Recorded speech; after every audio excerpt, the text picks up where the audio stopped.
Hello, আসসালামু আলাইকুম। রুনাস কিচেনে স্বাগতম।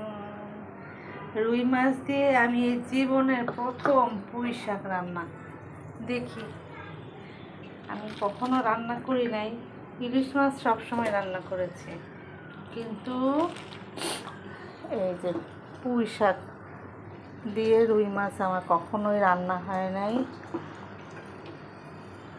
দেখি আজকে পুঁই শাক দিয়ে রান্না করে তরকারিটা কেমন মজা লাগে। ঈদ শেষ হয়ে গেল, এখন একটু হালকা মশলা তরকারি খাওয়া দরকার। একবারে ঠান্ডাও লাগছে প্রচুর,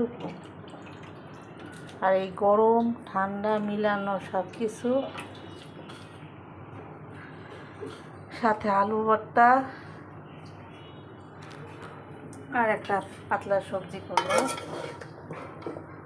আমার ছেলে আবার সবজি খুবই পছন্দ করে, এর জন্য একটা সবজিও করবো।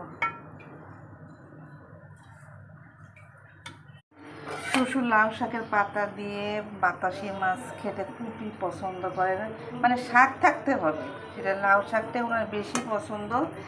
তো ওনার জন্যই আমার এই আজকের আয়োজন।